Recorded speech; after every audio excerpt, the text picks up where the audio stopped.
mga karag-karag, welcome back to my vlog. Isang maulan na gabi sa inyong lahat mula dito sa Lasak City. Todo ko na yung pakipag-chismisan ko sa inyo for tonight's vlog mga karag-karag. Kasi bukas walang kuryente buong araw dito sa Lasak City. Kaya eto na nga mga latest na mga pasabong eksena galore na pinag-uusapan ng mga active na mga chismosa sa social media na kung saan sakit ko kaya kung tulad pero laban nyo para sa pangkabuhayan showcase. Kahit masama yung pakiramdam, kayo para sa ekonomiya. Nako, sa usapan talaga mga karag-karag na baka daw kukunin ng Miss Cosmo Organization si Madam Paula Shugart na maging bahagi ng organisasyon. Baka daw magsalib puwersa ang Cosmo mga karag-karag at si Madam Paula. So, ito na daw yung time na masabi natin baka mapataob daw ng Cosmo ang Miss Universe pageant. Siguro matagal-tagal pang mangyayari ng mga pataob nila ang Miss Universe pageant. Pero kung tuloy-tuloy yung ganitong mga pa-eksena galore na gagawin ng Cosmo, why not coconut, diba? Mahaba-haba pa talaga yung magiging proseso. Pero sa kalaunan, masasabi talaga natin matatabunan talaga ang Miss Universe. Lalo na sobrang paipal bitaw, sobrang mga, anong tawag ito?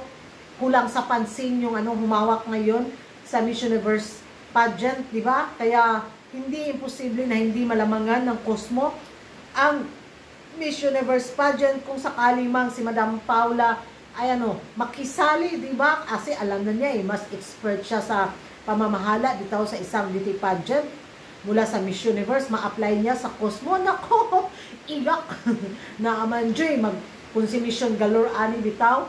Pero excited ako mga karag-karagas kung muling mabalik sa mundo ng beauty pageant si Madam Paula Shugart, diba? At sa Cosmo pa. Ano kayang masasabi ni Paring Raul at saka ni Holiday Universe?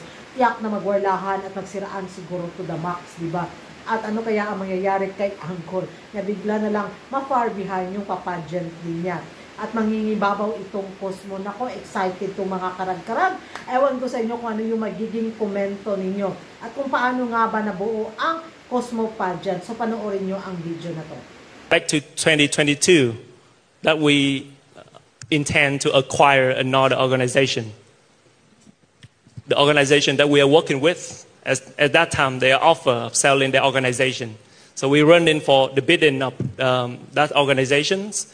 And we all know the story that then the other party or the other organization taking that. So then we work with the other competition. We're trying to find another organization to acquire. But after deep dive into the financial status, I decided that we totally have the capacity of doing our own beauty pageant. And I initiate one. And that's how Miss Cosmo was born. And with our reputation, with our network all around the world, and our resources in-house, and the support from our group, we make it happen today. The reason why we have that press conference to announce you the first edition of Miss Cosmo.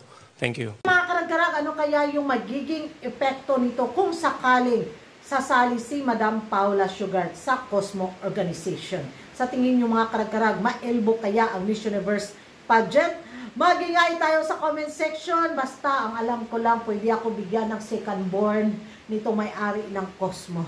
In fairness naman dahil, alive na alive talaga yung matris ni Curagan. Pag makita ko tong may-ari ng Cosmo, iba yung atake niya.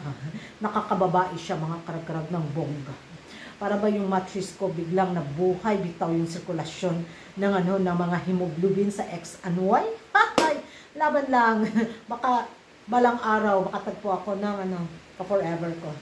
Diyan naman mga karag-karag nag-wonder na naman si Curagan. And bye-bye! Don't forget to like and subscribe my channel!